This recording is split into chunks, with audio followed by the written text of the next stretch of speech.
Bibi is one of the most unconventional tanks in the game, barely having any of the qualities that a proper tank should possess. This role confusion, along with her attack delay, and the fact that one of her main mechanics actively hurts her, have combined to cause Bibi to consistently be a useless brawler unless there's a perfect match for her as a last pick. As always, make sure you like, subscribe, and comment. I'm getting close to 15k subs, so I'd really appreciate it if you subscribed.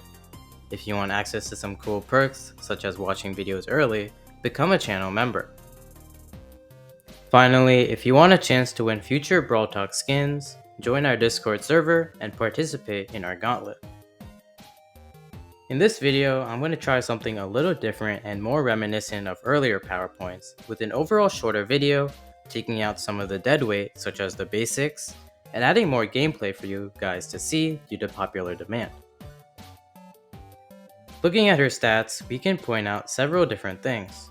First off, Bibi's stats do resemble that of a tank. A pretty large health, short range, and most importantly for her, a very fast movement speed. We can see a general playstyle from these stats. She relies on having good dodges, getting up close to enemies, and then destroying them. Nothing too out of the ordinary for a tank. So why did I say she doesn't really deserve to be a tank? Well, two main things hold her back from not being a tank. First, the lack of a tank trait. While it's not completely necessary for a tank to have the tank trait, they should at least have some other way of soaking up damage for the team and creating space. Buster is a good example for this, with his super being able to block off a lot of damage for the team and helps them move up a lot. But if we look at Bibi's playstyle, she isn't really a frontline tank, and doesn't really create a lot of space for her team, not soaking up a lot of damage, leading her to prefer 1v1 interactions like an assassin. Second, her home run bar. Bibi's home run bar is automatically charged after 2 seconds, and allows her to knock back her next enemy. This is probably one of the weirdest and most counterproductive mechanics that a brawler has been given, but I'll touch on that in a little bit. For now, her home run bar is basically used for pushing enemies away from Bibi, which is basically the opposite of what most tanks want to do, which is to get closer to enemies. Jackie's super, Frank's gadget, Ollie's super, and Buster's gadget are all focused on bringing enemies closer to them for a better chance of dealing damage at a closer range, where they thrive in. Yet, Bibi does the exact opposite, pushing enemies away from her. And it's not like she's good at a longer range, as she has a 3.67 tile range, meaning she's pushing enemies outside of her range, which makes no sense. Due to her main attack having an attack delay, not missing a Bibi shot is imperative, as the alternative will leave you open like a sitting duck. This makes her home run bar even more mystifying, as you may push an enemy too far back, and then miss your next shot as a result. Next, and I promise this is the last one, is that the home run bar charges by itself after you're at full ammo. This means that if you don't want the knockback, you're going to have to waste several ammo. Having an extra mechanic actively holding you back is a crazy thing to witness, and it's definitely not like Frank, where he needs it to be balanced, as Bibi has consistently been mediocre. However, it does have its uses. First of all, it's great when she's facing off other tanks or assassins, as it keeps them from getting too close to her and dealing too much damage. Secondly, when used into a wall, it's really good, as it not only gives knockback onto the enemy, but it doesn't allow for the enemy to escape like how it normally does. Finally, it just gives a knockback, which is really important for canceling enemy supers like Frank, or forcing enemies to give up the ball in Brawl Ball and the other mode. Even with that being said, it's still clear that the mechanic still needs to be fixed. But how?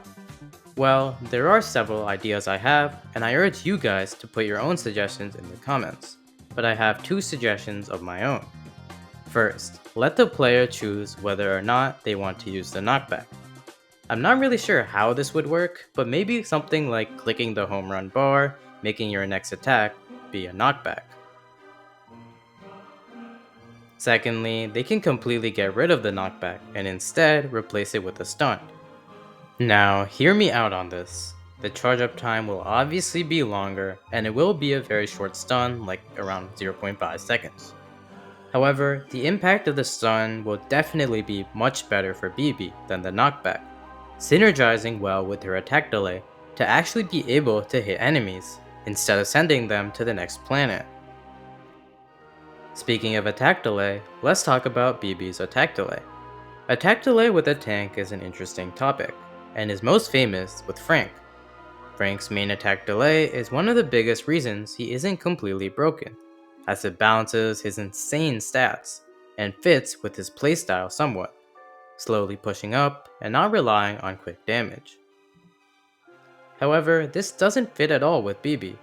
Bibi's whole purpose is getting quick damage on squishies, and her attack delay basically prevents her from doing that. And it isn't even like her stats are extraordinarily broken. Her health is only 9,600 compared to Frank's 13,400. Her main attack does deal solid damage, but with the recent damage inflation, it just isn't really that justified to keep her main attack delay that long, and it really should be lowered. As for her super, it's pretty fun to use and actually synergizes somewhat well with her mechanics and general playstyle. With the knockback her home run gives her, you can get an enemy away from you and then assassinate them with the super. Furthermore, it works best with the more walls there are, and surprise, Bibi herself is best with more walls, overall making it a pretty tough super for her. With all this being said, what would I classify Bibi to be? Well, that's a very complicated question. She's sort of a blend of everything. She has some traits typical to a tank, she has some assassination traits, and she has some garbage traits. I mean, she really has a bit of everything. But if I did have to choose a classification, it would be a dive brawler. Technically, it's impossible for dives to really exist in Brawl Stars, with the 3-lane problem, and obviously the 3-brawler problem. But I do think Bibi fits some of the criteria of a dive brawler the best. To define a diver, it's basically someone who is extremely aggressive, extremely mobile, and targets the enemy backline, or in other words, squishies, while avoiding direct matchups with tankier characters. A lot of the assassin class are similar to this, which is also a reason why I think Bibi is a blend of an assassin. But anyway, Bibi is often best against throwers or squishy brawlers, who you can consider the backline of the enemy team. She's a very aggro brawler, getting up close to the enemy team. She's very mobile with her very fast movement speed, and she doesn't perform the best against other brawlers who are great at a short range, and other tanks like El Primo, for example. If you play Marvel Rivals, I think Venom is a good comparison for her, especially when comparing Bibi's health gadget and his symbiotic resistance ability. Speaking of Bibi's health gadget, let's talk about her gadgets. Her health gadget is absolutely essential for her, allowing her to heal 3840 health over 4 seconds. This healing allows her to stay aggressive in dangerous situations, and is often the difference between staying alive and dying. The usefulness of this gadget makes her other gadget pale in comparison, which sees her slow enemies with her next super. Sure, it's not the worst gadget, but it has a tough time competing with just how much utility her healing gadget offers. Next, let's go over her star powers. Her movement speed star power offers even more speed to an already fast brawler, and gives her a lot more mobility, letting her dodge much better, as well as get to enemies much faster. Her other star power is probably the better one, albeit less fun, and gives her an important shield that gives her more health to work with when attacking the enemy team, and doing general aggro activities. But more importantly, these star powers actually give more use to her home run bar feature, making charging it and not wasting ammo much more valuable than what it would have been without these star powers. Finally, for her unlockables, let's talk about her Hypercharge. Her Hypercharge sees her super split into 2 when hitting an enemy, then traveling 33.33 tiles after the split.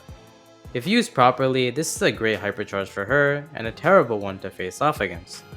The bubbles have the potential to go all across the map, making avoiding them a real pain, and allowing Bibi not only to deal a lot of damage, but to get a lot of supercharge back as well. With all things considered, it's no wonder that Bibi is one of the worst, or at least mediocre, brawlers in the game. Her very mechanics work against her, like her home run bar and her attack delay, with not enough put into her stats to justify these mechanics being there. Her hypercharge managed to keep her alive for a little while, but with everyone getting hypercharges, the rise of the aggro meta to counter Bibi, damage inflation, and power creep, with Bibi not receiving a single balance change in over a year, she has returned to the bottom of the barrel, and it remains to be seen what the future is for her. Thanks to Asserted Jessid Main, New Glance, and Pika for helping me a bit with this video. Anyway, thanks for watching. Watch this video, or this playlist, or join the Discord server.